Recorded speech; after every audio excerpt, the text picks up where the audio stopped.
Olá! A cárie dentária infantil é um problema mais grave do que a maioria de nós pode imaginar. Dados do Ministério da Saúde revelam que bebês de 18 a 36 meses, ou seja, de 1 ano e 5 meses a 3 anos, já têm em média um dente cariado. E 53% das crianças até os 5 anos de idade têm mais de 2 dentes de leite cariados. Nós temos aqui na mesa para este programa de entrevistas professor Carlos Alberto Feldens, que é o representante do Brasil junto à Organização Mundial da Saúde. Também queremos dar as boas-vindas para Cássia Borges, doutoranda do curso de Odontologia da Universidade Luterana do Brasil. E também dar as boas-vindas para Patrícia Reis. Antes de nós conversarmos com os nossos convidados, nós queremos ouvir a reportagem sobre o assunto. O curso de odontologia da UBRA forma profissionais para atuarem nas áreas de promoção da saúde, diagnóstico e tratamento das doenças e lesões da boca e suas partes relacionadas. Sob a supervisão de professores, são realizadas atividades de serviço e ensino em âmbito hospitalar e em diversas outras áreas. Uma delas é a odontopediatria. Um dos maiores problemas diagnosticados pela equipe é a cárie infantil, doença que, segundo dados da Organização Mundial de Saúde, atinge mais de 50% desta população no Brasil. Na verdade, a cárie ela é uma destruição das estruturas duras do dente, né, e que podem levar à perda desse elemento dentário, pode levar à perda do dente. A cárie tem uma relação específica com micro-organismos, com bactérias, mas principalmente um componente de alimentação associado ao açúcar. O professor Henrique Ruschel descreve outras causas percebidas através de estudos e pesquisas.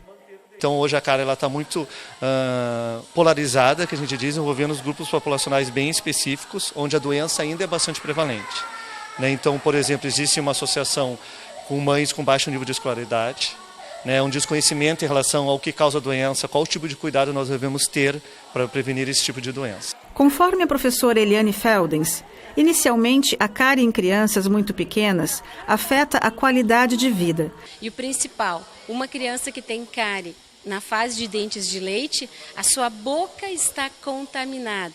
E esse ambiente contaminado por micro-organismos que causam cárie e principalmente por uma dieta que causa cárie, sim, vai fazer com que os dentes permanentes entrem num dente contaminado e assim eles têm um risco maior de ter cárie também. A grande diferença entre cárie em pacientes adultos e cárie em crianças é que quanto mais jovem, maior a velocidade de progressão, o que pode comprometer em pouco tempo todos os dentes. A questão dieta ela entra com muita força na primeira infância, porque muitas vezes os pais entram com a utilização de líquidos, muitas vezes líquidos adocicados, presentes nas mamadeiras, e a gente sabe que o açúcar, né, tem um fator primordial no estabelecimento da doença. E é na odontopediatria que se trata este tipo de doença. O profissional desta área tem um público diferenciado e que exige muito mais cuidados que um adulto. Através do zelo, da confiança e de muito carinho, o dentista consegue uma abordagem suave e eficaz, trazendo a promoção e a prevenção da saúde familiar.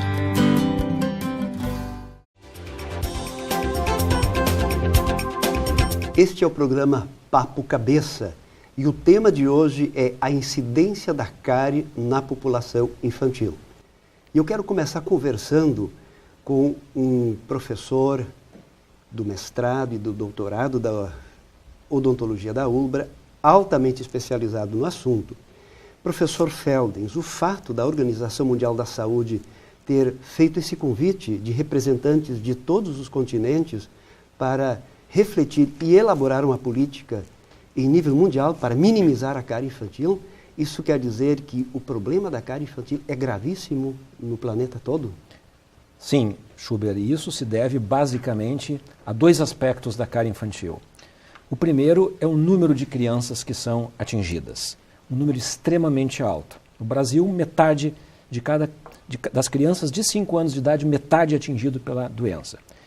Entretanto, existem diferenças. Tem algumas regiões do Brasil e do mundo que 70% a 80% das crianças até 5 anos de idade são atingidas. O segundo aspecto é o quanto isso impacta a qualidade de vida da criança e do seu núcleo familiar.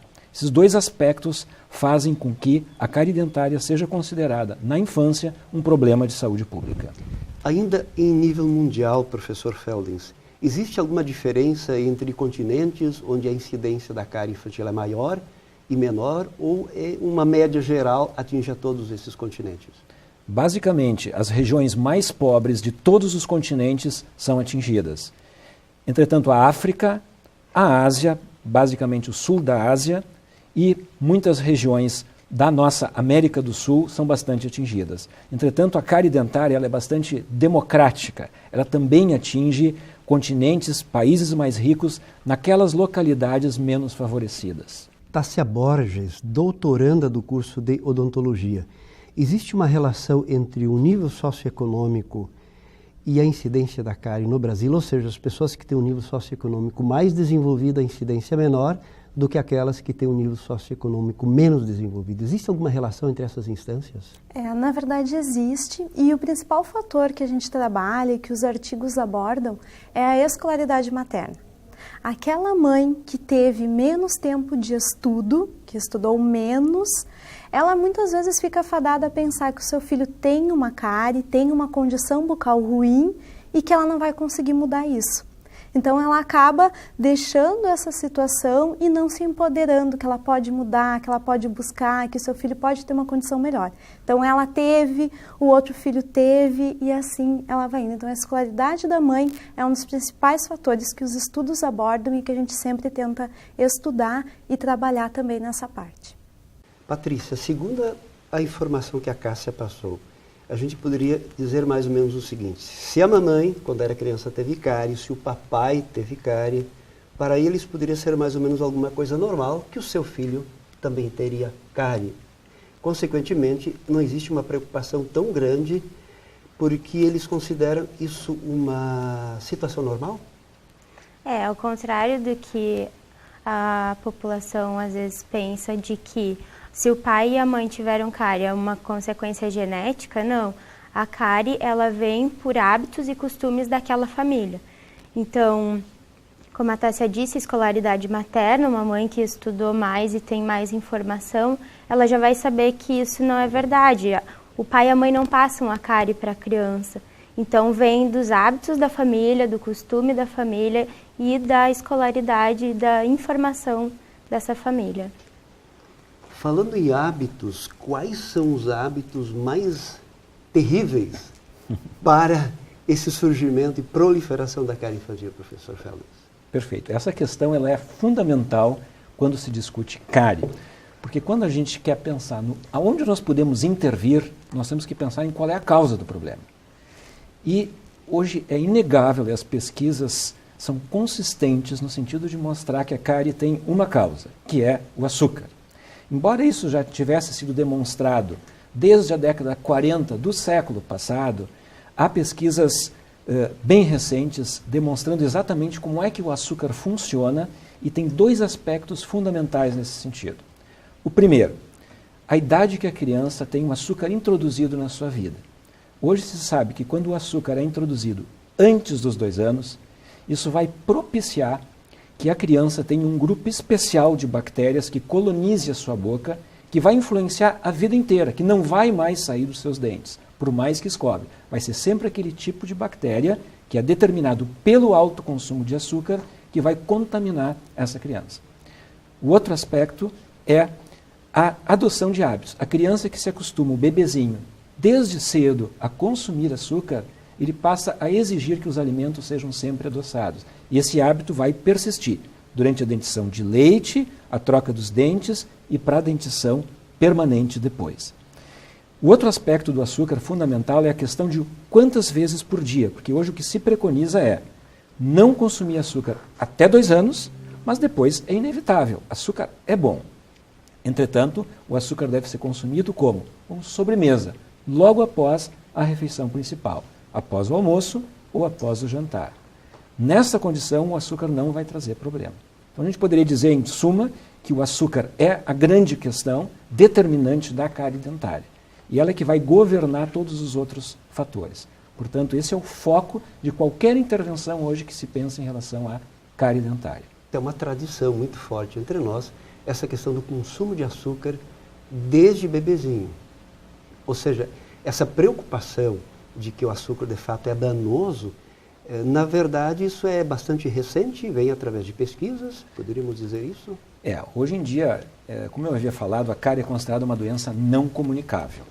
Na verdade, ela faz parte, então, desse grupo que inclui também câncer, diabetes, doença cardiovascular. É por isso que a Organização Mundial da Saúde se preocupa em determinar causas e, a partir daí, combater esse que é um fator de risco comum a diferentes doenças. Com isso, existe o potencial de se reduzir a carga dessas doenças na população. É nesse sentido. Especialmente em relação ao que a Tássia estava falando dos primeiros 2 anos, é que hoje tem uma ênfase muito grande quanto aos primeiros 1000 dias da criança. Ou seja, os 275 dias da gestação, os 365 do primeiro ano de vida e mais os 365 do segundo ano de vida.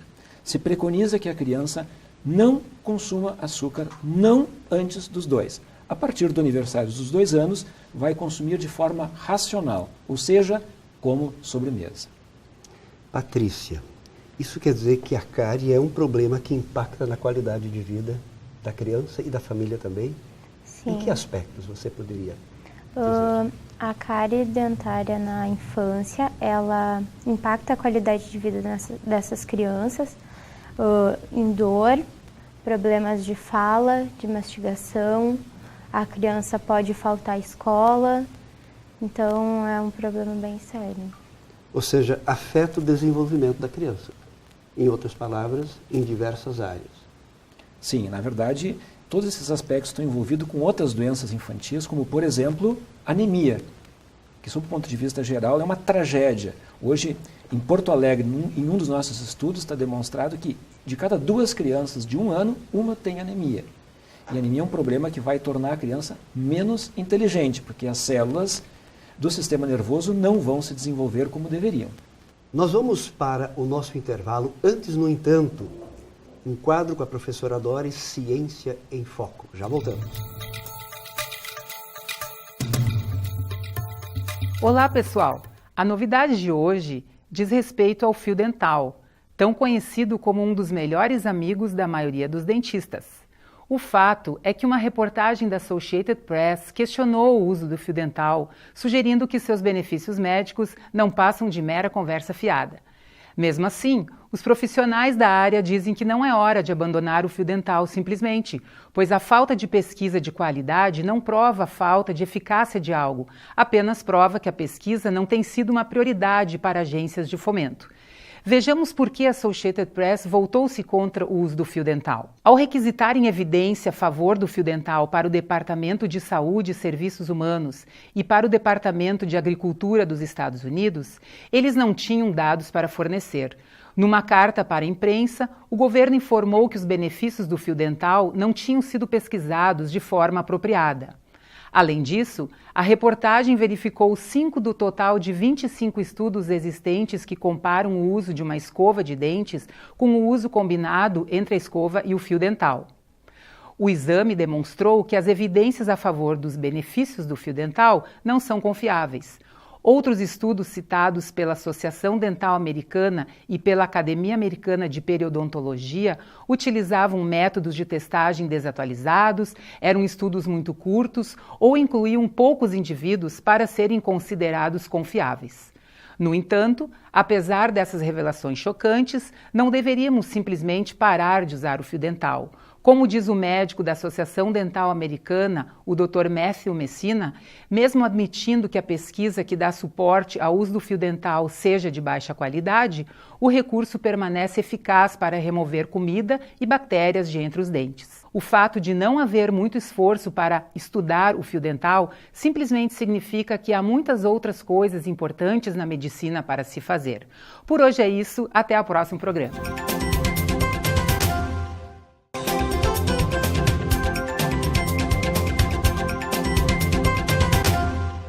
O programa é Papo Cabeça. O tema que nós estamos abordando hoje é a incidência de cárie nas populações infantis.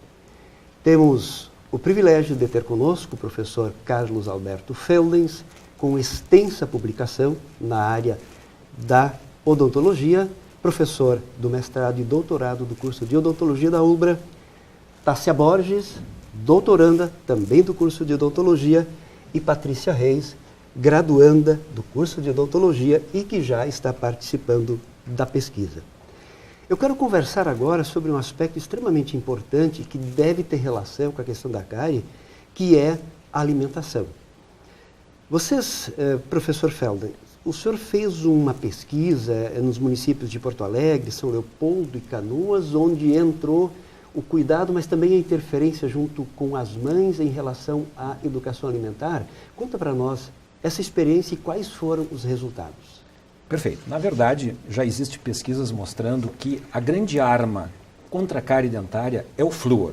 Flúor na pasta de dente e, em algumas situações especiais, o flúor aplicado pelo profissional. Entretanto, como o açúcar é a grande causa da cárie dentária, a dúvida mundial e a pergunta que se tinha era: será que se nós orientarmos as mães em relação à alimentação saudável, essas crianças terão menos doenças?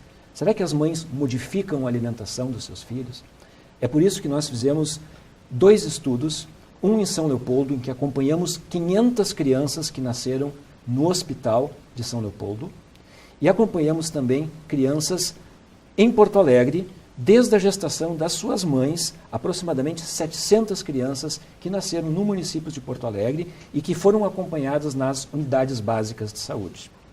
A nossa pesquisa consistiu em comparar mães que foram orientadas especificamente em relação aos 10 passos da alimentação saudável, que é uma diretriz do Ministério da Saúde, mas que não é colocada em prática, comparar com aquelas mães que têm a sua orientação rotineira no posto de saúde. O que as pesquisas mostraram? Quando a mãe é orientada no primeiro ano de vida da criança, essas crianças vão ter menos cárie com 12 meses e menos cárie aos 4 anos de idade. Além disso, essa alimentação dos 10 passos, ela reduziu também hospitalização, uso de medicamento, diarreia e outros problemas infantis, mostrando o quanto é importante aquilo que a criança come no seu primeiro ano de vida. Primeiro o aleitamento materno e depois a introdução dos alimentos sólidos. Já na pesquisa de Porto Alegre, Schubert, foram orientados os profissionais das unidades básicas de saúde. Lá também nós tivemos uma melhora no padrão de consumo de açúcar. Só que, veja bem, esse consumo de açúcar ele é terrível. No primeiro ano de vida, para teres uma ideia, aquilo que a gente falava há pouco, da criança não consumir açúcar, com 1 ano de idade, 95% das crianças já consumiram açúcar. Então, isso saiu dessa pesquisa que vocês realizaram? Exatamente, isso está publicado internacionalmente. Isso não é muito diferente de outras realidades, de outras regiões do Brasil e do mundo. Isso preocupa, tanto sob o ponto de vista da cárie dentária, quanto de todas as doenças outras que estão relacionadas ao açúcar. Por isso que o foco hoje é centrar na questão do açúcar. E quais seriam, então, os alimentos que a gente poderia sugerir para a criança, já que tem os alimentos que têm açúcares? Obviamente que não. O que a gente poderia sugerir para as crianças no lugar dessa alimentação proibida? A gente sempre tenta orientar os pais para que eles troquem o açúcar, o doce, por uma fruta, que eles troquem aquele suco de garrafinha ou o suco de caixinha por um suco natural, ou eles comecem a introduzir água na alimentação dessa criança, que eles comecem a colocar outros alimentos que a família consome, frutas, vegetais, legumes, que essa criança consiga introduzir outros alimentos que não o açúcar, porque isso não vai fazer bem só para a saúde bucal, mas para a saúde geral dessa criança, de forma que ela vai crescer sem vários problemas que a gente observa hoje em dia de obesidade, hipertensão, colesterol, tendo uma boa qualidade de vida. A gente poderia dizer, professor Feldens, que a questão da cárie infantil é um problema de saúde pública? Exatamente pela magnitude do problema, pelo número de crianças atingidas e pelo impacto que isso traz na vida das pessoas. Lamentavelmente ainda, Schubert, tu me dá a oportunidade de comentar que as mães, quando se deparam, porque veja bem, quando a gente fala que 50% das crianças têm cárie, algumas concentram um número exagerado de cárie. Tem crianças que têm 20 dentes na boca, que é o número de dentes que uma criança tem de leite, todos 20 atingidos por cárie dentária. Essa mãe muitas vezes leva no posto de saúde e muitas vezes o próprio profissional acaba não conseguindo resolver o problema, pela dificuldade que é trabalhar com uma criança que tem esse número elevado e muitas dessas cáries já atingindo o nervinho do dente e a criança já com dor. Infelizmente, o acesso a serviço ainda é um problema bastante importante no nosso país. Ou seja, de fato, a saída é sempre a educação, a formação, o autodesenvolvimento. Há um outro aspecto que foi polêmico durante algum tempo, que é a questão da pasta de dente. Sim. No final da década de 90, no início da década de 90, se discutia a fluorose, que é um problema causado pela criança engolir grande quantidade de flúor. A partir disso, muitos profissionais, inclusive médicos, passaram a dizer para a criança não consumir mais, não usar até 3, 4 anos de idade pasta de dente com flúor. Hoje está demonstrado que esse problema, a fluorose, que é um manchamento nos permanentes, só vai ocorrer se houver um consumo de grande quantidade por um período de pelo menos 2 anos na vida da criança. Portanto, a recomendação, e é bom deixar bem claro aqui, é que todas as mães, a partir da entrada do primeiro dente na boca, utilizem pasta de dente com flúor, com pelo menos 1.100 ppm de flúor. É só olhar no rótulo, está marcado ali as pastas que têm pelo menos 1.100 ppm. Isso é uma atitude que vai promover saúde no seu filho, com uma quantidade de 1 grão de arroz. É pouca quantidade, sob a supervisão do pai, vai ser seguro e vai ajudar a prevenir cárie no seu filho. Patrícia, a gente sabe que a alimentação é importante na prevenção da cárie, mas em relação à escovação dentária, quantas vezes por dia a criança deveria ter os dentes escovados? Então, é importante pelo menos 2 vezes ao dia. Pode ser uma depois do almoço e uma antes de dormir. Mas o ideal é que a escovação à noite seja realizada pelos pais ou responsáveis depois da última refeição. Para as crianças que tomam mamadeira, então depois da mamadeira fazer a escovação bem feita e não tomar mais mamar durante a noite, que às vezes isso é um hábito que as mães fazem, né? Muito bem, nós vamos agora para o quadro Dica de Saúde, exatamente sobre esse assunto que nós estamos conversando. A dica de saúde de hoje é prestar atenção na saúde bucal das crianças, especialmente porque as crianças acabam sendo acometidas por uma doença chamada cárie, que pode impactar negativamente na qualidade de vida dessas crianças. Em princípio, nós temos 3 dicas importantes. A primeira coisa, uma consulta precoce ao dentista que atende crianças, ao odontopediatra. Essa consulta deve acontecer na erupção, no nascimento do primeiro dente, que é por volta dos 6 meses de vida, ou dentro do primeiro ano de vida dessa criança, especialmente orientando aos pais e responsáveis um comportamento em saúde. A segunda dica é evitar ou retardar o consumo de açúcar, evitando que crianças menores de 2 anos de idade entrem em contato com açúcar. E a terceira dica de saúde é utilização de pasta de dente com flúor em crianças desde o nascimento do primeiro dente. Pasta com flúor está relacionada com prevenção e controle da doença cárie. O programa é Papo Cabeça e no dia de hoje nós estamos abordando o assunto importantíssimo, a incidência de cárie nas crianças. Professor Feldens, Tássia, Patrícia, as considerações finais. Qual é o último recado que vocês gostariam de dar para os nossos telespectadores?